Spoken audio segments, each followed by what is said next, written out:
कल चुनाव आयुक्त ज्ञानेश कुमार जी की बात को सुन के लगा कि उनका नाम दरअसल अज्ञानेश कुमार होना चाहिए।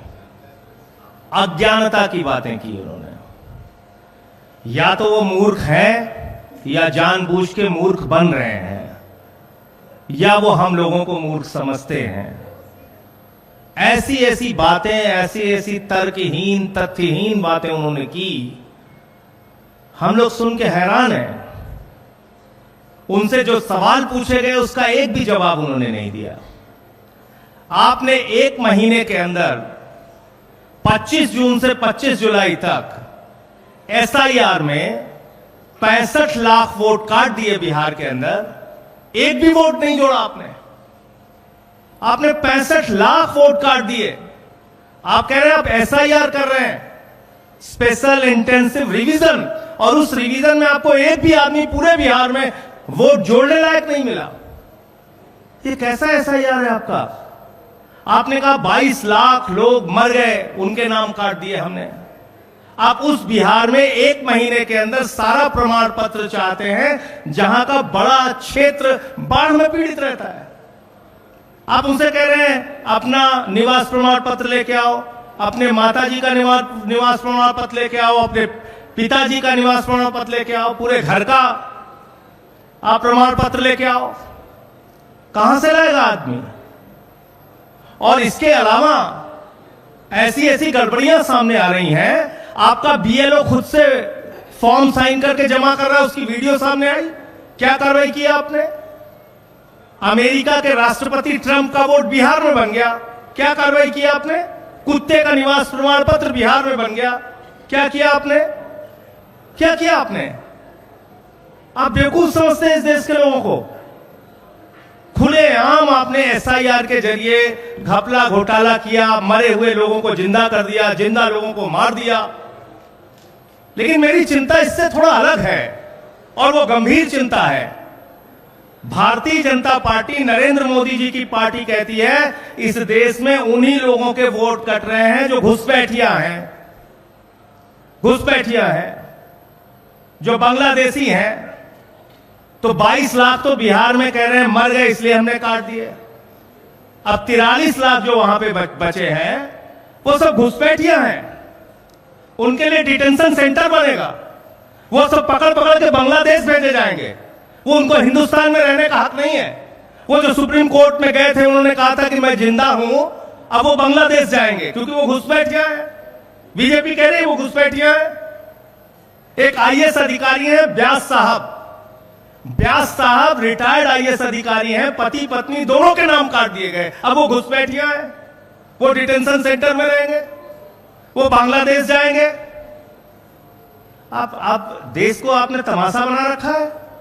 आप कह रहे हैं चुनाव आयोग को वोट चोर कहना संविधान के खिलाफ है, वोट चोरी करना संविधान के मुताबिक है।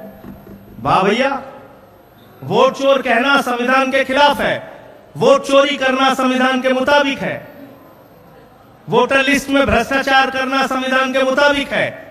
आप कहते हैं शिकायत नहीं की गई आपको। मैं दिल्ली का उदाहरण बताता हूं। दिल्ली में केंद्रीय मंत्रियों के घर पे 33 वोट बने, 25 वोट बने, 22 वोट बने, सांसदों के घर में 15 वोट बने। मैं खुद केजरीवाल जी के नेतृत्व में जाके शिकायत हमने लिखित रूप से दे के आए थे हम लोग। कोई कार्रवाई आपने नहीं किया। आपने नई दिल्ली विधानसभा क्षेत्र में 42,000 वोट काट दिए, 42,000 वोट चुनाव शुरू होने से पहले। 14 विधानसभाओं में भारतीय जनता पार्टी के कार्यकर्ताओं ने हजारों वोट कटवाने की एप्लीकेशन दी। ये सारी लिखित शिकायत, मिल के शिकायत, अनुरोध करके शिकायत, बार बार कह के शिकायत हम लोगों ने चुनाव आयोग में जाकर की। आज तक कोई कार्रवाई आपने नहीं किया। समाजवादी पार्टी के रामगोपाल जी ने बताया, उन्होंने एफिडेविट पर शिकायत किया। महाराष्ट्र के अरविंद सावंत भाई ने बताया, और तमाम लोग, बंगाल में ममता जी ने बताया कि कैसे आपने फ्रॉड किया वहां पे। लेकिन आप कोई कार्रवाई नहीं करते। फिर कह रहे हैं कल की प्रेस कॉन्फ्रेंस से ज्यादा तो मुझे हंसी परसों का उनका चिट्ठी देख के आई। उनका जो लेटर आया सामने, उसका पॉइंट नंबर 7 में पढ़ रहा था। कहने लगे साहब गड़बड़ी हुई है, लेकिन राजनीतिक दलों ने हमें नहीं बताया कि गड़बड़ी हुई है।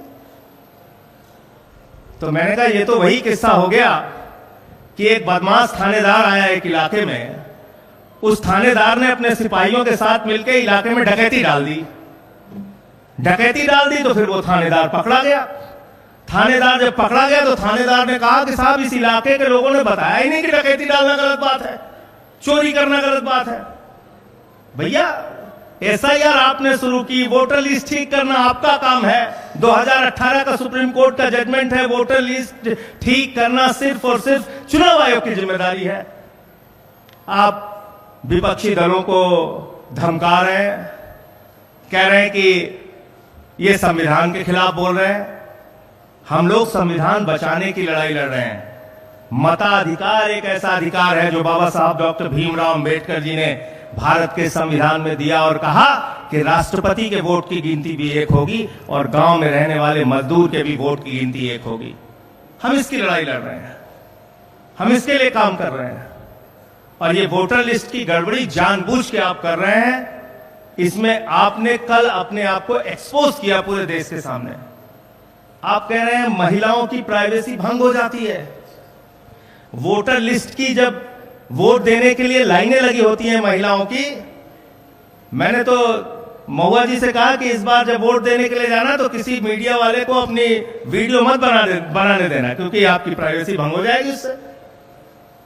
भाई बताइए, आप पूरे देश का चुनाव दिखाते हैं, कश्मीर से लेकर कन्याकुमारी तक महिलाएं लाइन में लगी हैं, वो आप दिखाते हैं, उनका इंटरव्यू आप लेते हैं, वो आप दिखाते हैं।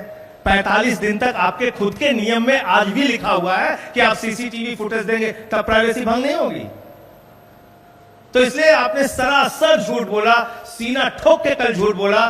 चुनाव आयोग ने कल पूरे देश को यह बताने का काम किया कि वास्तव में उन्होंने भारतीय जनता पार्टी के साथ मिलकर चुनावी घोटाला किया है और चुनाव को प्रभावित करने का काम कई राज्यों में किया है। वही खेल आप बिहार में करने जा रहे हैं। दिल्ली में आपने खुलेआम ये सारा काम किया है। तो मैं सिर्फ इतना कहना चाहता हूं कि आप जांच से बचिए मत, जांच कराइए। जो तथ्य आपके सामने लाए गए हैं अब तक, जिन राज्यों के अलग अलग राज्यों के तथ्य आपके सामने लाए गए हैं, जब तक आप इन सब की जांच नहीं कराते, आपकी निष्पक्षता पे आप कह रहे हैं ना हम समकक्ष हैं, न पक्ष न विपक्ष न समकक्ष।